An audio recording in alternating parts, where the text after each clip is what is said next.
Labadiena, mano vardas Tomas Lagunavičius ir mes šiandien toliau kalbam apie tai, kaip tapti post-egzistencialistu. Mes kalbėjom apie įvairius žingsnius, kuriuos reikia padaryti. Dabar pakalbėsim apie sekančius žingsnius, kuriuos jūs turėtumėt padaryti, kad tapti post-egzistencialistu. Tai pirmas, neprisirišti prie informacinės realybės projekto. Tai mums kūrė tą lauką informacijos, kuriame mes gyvenam, mums sukuria įvairiausias situacijas, kurių pagalba mumis kontroliuoja. Apdovanojimai, dovanos, paskatinimai, kažkokios informacijos ribojimas, kažkokios informacijos paleidimas sukuria tam tikras galimybės, kuriuose mes ir veikiame. Kitaip sakant, mums sukuria tą aplinką, kurioje mes turim save realizuoti. Mums neduoda begalinės galimybių neribotų. Kaip pavyzdys, pavyzdžiui, ten musulmoniškose šalise yra tam tikri dalykai uždrausti ir jų daleiskim galimybės savirealizacija yra visiškai kitokios. Pavyzdžiui, moterų priklausomybė nuo vyrų. Ir tai uždeda tam tikrus rėmus. Tai esminis dalykas, reikia prie to neprisirišti. Mes turime ieškoti įvairiausių galimybių, kaip praplėsti tą realybę, kaip gauti papildomos informacijos, kaip išeiti į vieną arba kitą lauką, kuriame mums būtų patogu veikti. Nesustoti čia. Tai gerai, tai padarykite tokį pratimą, tiesiog, kad galėtum geriau.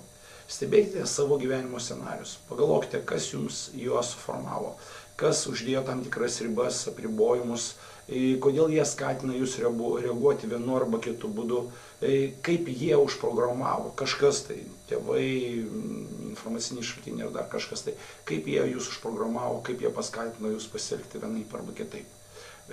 Atlikę šitą pratimą, tiesiog užsirašykit viską ir pabandykite paskui tai pakeisti ir realizuoti kitokiais būdais, kitais pačiais. Sekantis žingsnis būtų, tai yra, kurkite savo gyvenimo sistemingai. Tiesiog gyvenkite, elkitės kai kada spontaniškai, ieškokite galimybių, reaguokite aplinkybėse atsirandančias kažkokius šansus, kažkokios sprendimų variantus naujus, neužsifiksuokite iš kažkokių vieno arba kitų sisteminių sprendimų. Padarykite tokį tiesiog pratimą. Pažvelkite šios dienos įvykius. Įvertinkite, kiek kartų jūs pasielgėte spontaniškai, kiek kartų jūs pasielgėte tiesiog labai sistemingai, apgalvotai ir buvot nusprendę, kad reikia daryti taip, o ne kitaip. Ir kiek kartų jūs visgi pasidavėt kažkokiam impulsui ir priėmėt kažkokį kitokį sprendimą. Tiesiog pasidarykite lentelę ir surašykite, kiek buvo tokių planuotų sprendimų ir veiksmų ir kiek buvo spontaniškų veiksmų. Žinoma, nereikia tapti tokių godžių ir spontaniškų gyvūnų, kuris, žino, tik tai pamatė, ten kokias nuolaidas pribėgo ar nusipirko. Ne, eina kalba apie kitus, kažkokius kūrybingus sprendimus. Gerai, jeigu padarysit, jau padarėt arba padarysit šitą pratimą, tai sekantis žingsnis stenkite būti individualus.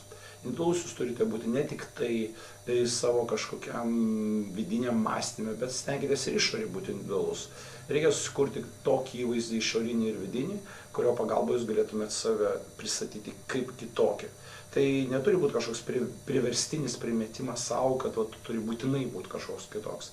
Gali būti elementai kažkokie, gal jums labai patinka kažkokio būti, bet tiesiog pagalvokit, kaip jūs galite padidinti savo individualumą.